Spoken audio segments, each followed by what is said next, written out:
তাহলে আপনার নন মুসলিম ফ্রেন্ড, প্রতিবেশী বা কেউ যদি কিছু আপনাকে দেয় অন্য ধর্মের, ভিন্ন ধর্মাবলম্বী, আপনি নিতে পারবেন কিনা? This is the question. এটা মনে হয় খুবই রেলেভেন্ট। কি বলেন? আপনাদের এরকম বিভিন্ন সময় ঘটছে না এরকম কনফিউশন, কিরে নিব কি নিব না, খাবো কি খাবো না, জায়েজ কি না জায়েজ? আজকে ক্লিয়ার হয়ে যান। আমরা দেখি যে রাসূল সাল্লাল্লাহু আলাইহি ওয়াসাল্লাম কি করতেন। আল্লাহ রাসূল সাল্লাল্লাহু আলাইহি ওয়াসাল্লাম উনি ওনার জীবদ্দশায় অমুসলিমদের কাছ থেকে কিছু নিয়েছেন কিনা উপহার বা গিফট হিসেবে, এটা দেখলে তো আমাদের কাছে ক্লিয়ার হয়। কি বলেন? জি। আচ্ছা, আল্লাহ রাসূল সাল্লাল্লাহু আলাইহি ওয়াসাল্লাম যখন ৬ষ্ঠ হিজরিতে মুশরিকদের সাথে হুদায়বিয়া সন্ধি করলেন 10 বছরের, তখন একটু কোয়াইট এন্ড কাম সিচুয়েশন, এখন আর যুদ্ধ নাই। তো রাসূল সাল্লাল্লাহু আলাইহি ওয়াসাল্লাম ভাবলেন যে দিস ইজ দ্য চান্স, এখন তো সুযোগ, গ্লোবাল নেভিগেশন দরকার হবে, গ্লোবালি আমি ইসলামটাকে ছড়াই দিব। উনি কাতেবে ওহীদেরকে ডেকে বললেন যে সবাই লিখো, আমার পক্ষ থেকে চিঠি লিখো। রাসূল ইসলাম নিজে লিখতেন না, লোক দিয়ে লেখাতেন। লিখো। রাসূল ইসলাম বলতেছেন, ওনারা চিঠি লিখতে আরম্ভ করলেন। বললেন যে বর্তমানে সুপার পাওয়ার কারা আছে বলো। তো অধিকাংশ সুপার পাওয়ারদের কাছে, সম্রাটদের কাছে যখন চিঠি নিয়ে যাওয়া হলো, ওনারা কেউ কেউ ইসলাম ধর্ম গ্রহণ করেছেন, কেউ কেউ করেননি, কিন্তু প্রায় প্রত্যেকেই রাসূল ইসলামের কাছে গিফট পাঠিয়েছিলেন। সুবহানাল্লাহ। আমরা একটা ঘটনা শুনি। মিশরের তখন বাদশা ছিল মুকাউকেস ছিল মিশরের বাদশা, আলেকজান্দ্রিয়াতে উনি থাকতেন। ওনার কাছে যখন রাসূল সাল্লাল্লাহু আলাইহি ওয়াসাল্লামের চিঠি পাঠানো হলো, উনি চিঠি পড়ে তো মুগ্ধ, তিনি বুঝতে পারলেন যে এটা তো নবী। তখন যিনি চিঠি নিয়ে গিয়েছিলেন, মোস্ট প্রবাবলি হাতিব ইবনে আবি বালতাআ রাদিয়াল্লাহু তাআলা আনহু, ওনার কাছে করে উনি অনেক গিফট পাঠিয়েছিলেন। কি কি গিফট শুনেন। 1000 গোল্ড কয়েন। ওনার ধর্ম হচ্ছে খ্রিস্ট ধর্ম। যে বাদশা রাসূলকে গিফট পাঠিয়েছেন, ওনার ধর্ম কি? খ্রিস্ট ধর্ম। তার মানে উনি কোন ধর্মের? খ্রিস্টান। উনি 1000 গোল্ড কয়েন, 1000 স্বর্ণ মুদ্রা পাঠিয়েছেন।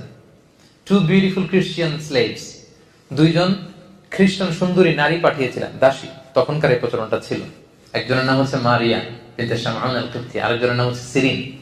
তো মারিয়াকে তিনি স্ত্রী হিসেবে রেখেছিলেন, আর সিরিনকে তিনি আরেক সাহাবীর জন্য দিয়েছিলেন, হাসান বিন সাবিত রাদিয়াল্লাহু তাআলা আনহু, রাসূলের সভাকবি। এখানেই শেষ না, একজন পুরুষ কর্মচারী পাঠিয়েছিলেন 20 pieces of fine garments, 20 piece থান কাপড়। 20 পিস কি? যাতে রাসূল জামা বানাতে পারেন, থান কাপড় পাঠিয়েছেন। এরপর একটা গাধা পাঠিয়েছেন, একটা খচ্চর পাঠিয়েছেন। আল্লাহ রাসূল সাল্লাল্লাহু আলাইহি ওয়াসাল্লাম এই মুকাউকেসের পাঠানো সবগুলো গিফট তিনি গ্রহণ করেছিলেন। সুবহানাল্লাহ, সব গ্রহণ করেছেন। ধর্ম কি ছিল? খ্রিস্টান। কথা বলে না? খ্রিস্ট ধর্ম। আজকে মিজানুর রহমান আজহারি যদি নাই, নওরোজ মানে নববর্ষ, ওদের একটা ফেস্টিভ্যাল হয়, তখন আলী রাদিয়াল্লাহু তাআলা আনহুকেও তারা গিফট দিত। আলী রাদিয়াল্লাহু তাআলা আনহু সেই গিফট গ্রহণ করতেন। এবার আমরা মুসনাদে ইবনে আবি শাইবার একটা হাদিস শুনবো। আয়েশা রাদিয়াল্লাহু তাআলা আনহার কাছে এক নারী এসে বললেন, আম্মাজান, অগ্নি উপাসকরা তাদের নওরোজের প্রোগ্রামের সময় আমাদেরকে ভুনা পাখি উপহার হিসেবে পাঠায়। কি পাঠায়? ভুনা পাখি। আমরা কি এটা খাইতে পারবো? আমাদের আয়েশা বললেন, আম্মা মা যুবিহা লিযালিকাল ইয়াউম ফালা তাকুলু ওয়ালাকিন কুলু মিন আশজারিহিম। বলতেছে ওই দিন তাদের প্রোগ্রামে তারা যেটা জবাইকৃত কোনো জিনিস খেতে পারবে না, বরং তাদের গাছের যে ফলমূল, শাকসবজি, এই সমস্ত মিষ্টান্ন যেগুলো দেয়, এগুলো খেতে পারবা। তাহলে এখান থেকে আমরা বুঝতে পারলাম যে অন্য ধর্মের কেউ আপনাকে যদি মিষ্টি জাতীয়, চকলেট জাতীয় তাদের প্রোগ্রামে যা যা দেয়, এগুলো আপনি খেতে পারবেন। আপনাকে যদি জামা কাপড় দেয়, নগদ কোনো গিফট করে, সেটা আপনি নিতে পারবেন, সবকিছু নিতে পারবেন, এক্সেপ্ট তারা জবাই করেছে এমন কোন প্রাণী যদি তারা আপনাকে দেয়। লেটস সে হিন্দুদের কোন প্রোগ্রামে দীপাবলিতে তারা যদি মুরগি জবাই করে, গরু জবাই করে, ওইটা দিলে আপনি খেতে পারবেন না।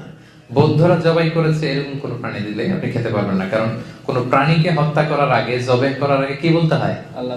আল্লাহর নাম নিতে হয়। ওরা এটা নেয় না, এজন্য আমরা খেতে পারি না। তবে আহলে কিতাবদের কথা ভিন্ন। প্রকৃত আহলে কিতাব যারা in the name of god বলে, যারা বিসমিল্লাহ বলে জবাই করে, এরকম প্রকৃত আহলে কিতাবদের জবাই করে আপনি খেতে পারবেন। কিন্তু অন্য কোন ধর্মের জবাই করা কোন জিনিস আপনাকে দেয়া হলে আপনি খেতে পারবেন না। তার মানে অন্য ধর্মের কেউ যদি আপনাকে কোনো গিফট করে, আপনি নিতে পারবেন। এটা ক্লিয়ার হয়েছে?